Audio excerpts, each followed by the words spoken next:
Hello, hello. It's a lovely sunny day finally. It's been chucking down with rain most of the week. Anyway, everywhere's pretty much flooded, which you'll see later in the video.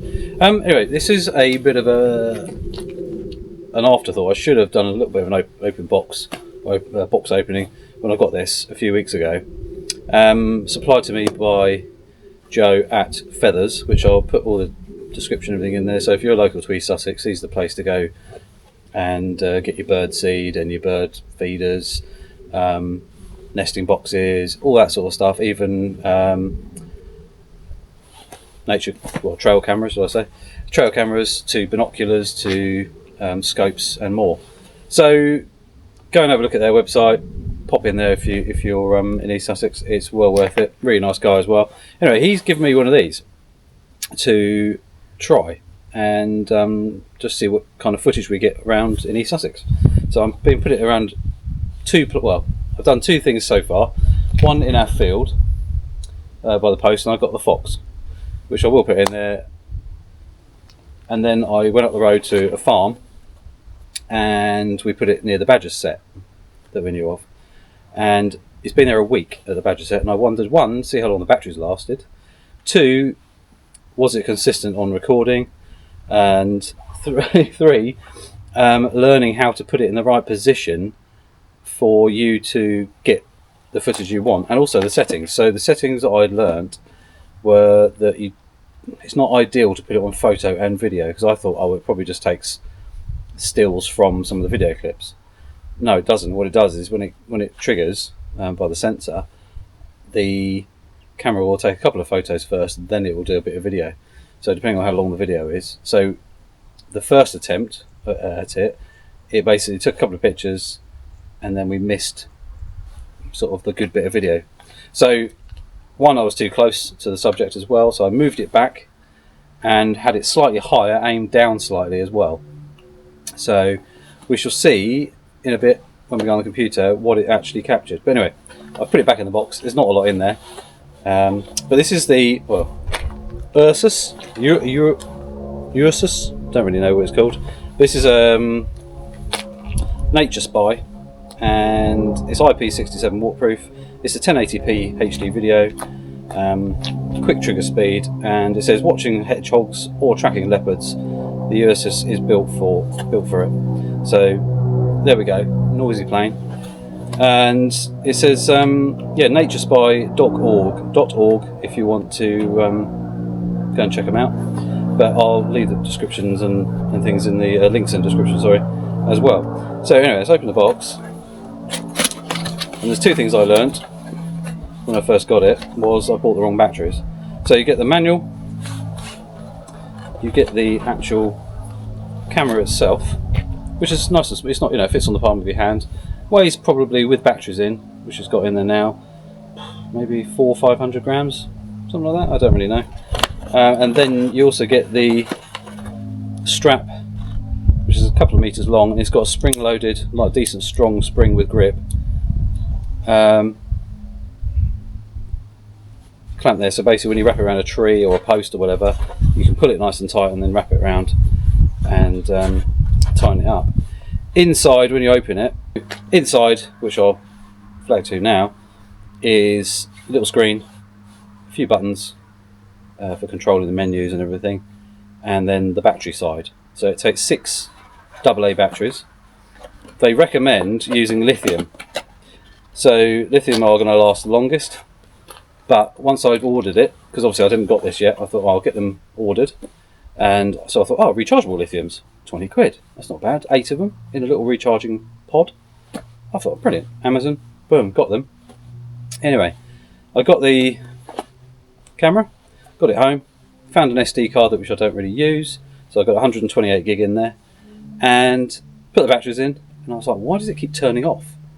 It kept failing, and I was like, So I read the instruction book, like most men don't, and I looked in there and it says do not use rechargeable lithiums, and I thought, okay. So I took them out, found a set of nickel hydride batteries, I think they are, 1.2 volts, 2,800 milliamps. They work a treat. I had them for my flash gun. Luckily my flash gun can take the lithium rechargeables, so basically they've got a job now in there, and the batteries that I've got in here, which I had 8 of them, I can now recharge and use in this. So it had been out for a week and the batteries are still showing fully charged. I haven't looked at the video footage yet. I've literally just come home and thought I'd just come out here as it's sunny, just to talk about, you know, the camera itself, and just do a quick unboxing as such, just to show you what's in the actual box. So it's an entry level one. It's about 85 quid, and the good thing about this camera, which Joe really likes as well, he said all profits from this sale of this camera go towards wildlife conservation projects worldwide. So the fact is, if you buy one of these, you know the profits are going to go, obviously a registered charity kind of company, and they, you know, do that. So there are different versions or different levels of spec. This is the sort of entry level one, which for me, you know, as a photographer, you know, I'm going to be out and about, and it's quite nice to be able to see kind of what nature we have around here. In the daytime I can get really good shots. In the dark, yeah, I can get away with dusk and everything with my Sony A1 or whatever and a fast lens. Into the dark I can video with a 35mm f1.2 on, and it does allow me to get the deer and stuff in the field in low light, you know, after dusk. Especially if there's a moon, it helps massively. But low light, as in complete darkness, unless you've got a light on, I'm not going to be able to film anything or photograph anything without flash, which obviously will spook animals. So these things is a great addition to the sort of thing where I can kind of see what we've got, capture, and also the timings. So when you're, you know, going, oh, what time, you know, did the badger get up or whatever, you know, we can sort of look through the year, certain times of the year, we'll do it a few times, we can actually see when the badgers appear. So if it is before dusk, it means I could sit down there 10 metres away, you know, camoed up or whatever, and just sit there patiently and capture the badgers coming out with the camera with a big lens on. So that is just kind of helps you with sort of planning and stuff, really. The one I had down there, I managed to capture a fox, but you'll see in the video the quality of the image wasn't great because it was really misty. So I was trying to work out why it was rubbish, but it was just a little bit misty, foggy. Not wasn't foggy, but a little bit of low-lying mist. So basically, even though you could see the fox, and also I had it still on the take photos first and then do video. So yeah, that was one learning curve there. But yeah, so I mean, I might put it down here and see what runs through the stable area at night time. We definitely get, I mean, obviously I've seen the deer on we've got like security cameras around the property. I've got about 9 of them around different areas, and they pick up the deer at night time, which is always quite cool to see, and the fox and the odd badger, and obviously when Tommy was around, it used to pick up Tommy. So you know, yeah, you do see quite a lot, which is really nice. Weather today, hopefully I might see the red kites. Oh, saying that. There's a buzzard. Timing. I don't even know if you'll be able to pick that up in the sky. He's up there, hovering around. I knew I should have brought a big lens out. He's off he goes, hanging around. I'll cry up there, but this is wide angle, so you probably won't be able to see anything. So yeah, let's go and have a look at the computer and see what the actual specs are of this. I need to look them up. I have a feeling it's a 30 megapixel camera. Obviously shoots 1080p video, which in the real world is absolutely fine. When people get obsessed by 4K and everything like that, you're not. Yeah, there's going to be a bit more detail, but depending on what you're looking at, if you're looking at it on your phone, 1080p is fine. If you're looking on the TV, it's going to be fine. But if you want that extra detail from 4K, yeah, go for it. There are obviously next models up with the different prices and different systems as well. There are some solar powered ones. There's also ones you can put a SIM card in, and it gives you worldwide coverage, a bit like a Ring camera. You can connect to it via your phone anywhere in the world. So if it's pings that you go, oh, some wildlife, and you can have a look there and then. So you know, they are quite cool. I haven't looked at any other makes. I've just looked at their website, and you know, so it'll be interesting to see what other stuff is out there. So this model is the URSUS, so Urus trail camera. Yeah, so like I say, 85 quid. Not going to break the bank, but quite a good Christmas present or birthday present for someone who's interested in wildlife. And yeah, so let's go and have a look. I'll see you up at the computer.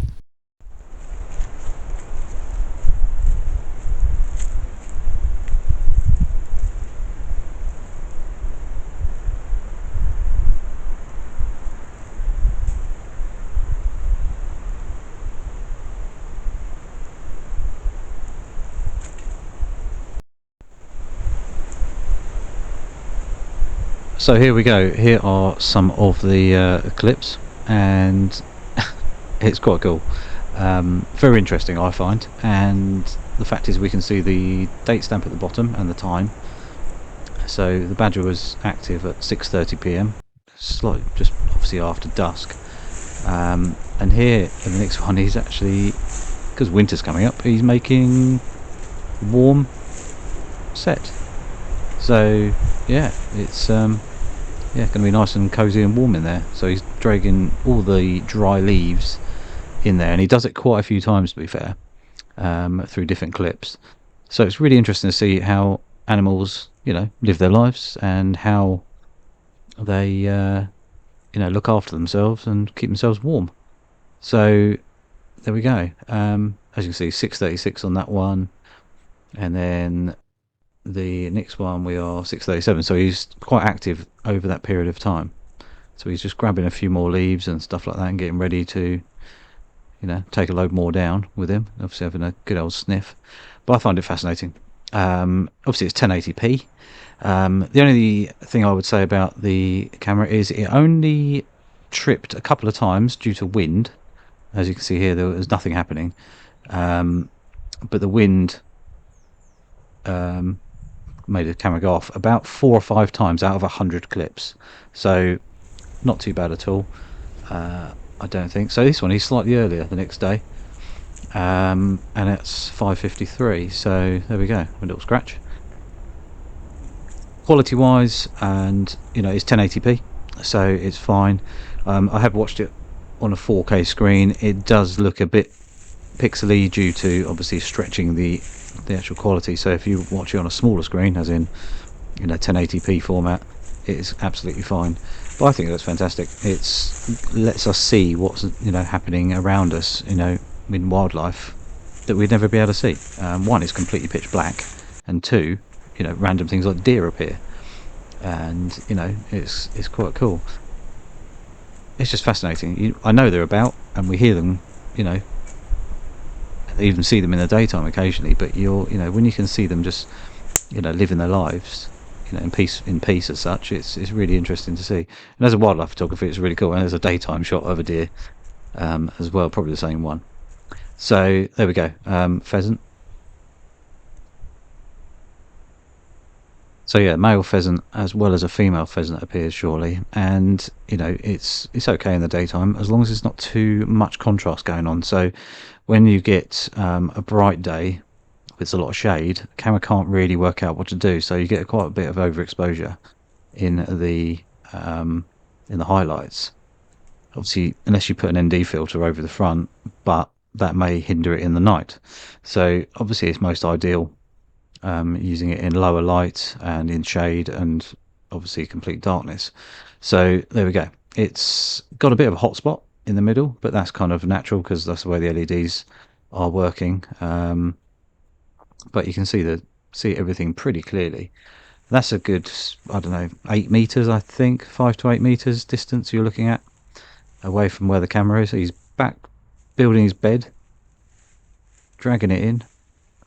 It's quite cool. I never thought I was going to see anything like this. It's really, really cool. Really looking forward to putting it in another spot this week. So there'll be a second video once I've got some other interesting clips. He's having a good old walk around and a sniff about. That's 4:14 in the morning. So he's obviously had a busy night. And he's had, gone down the pub or something and had a late one, and he's wandered home. So there we go. Obviously interesting info. Nature Spy, obviously the company makes it, the Ursus, and 55 degrees Fahrenheit and 13 degrees Celsius. I don't know how accurate that is.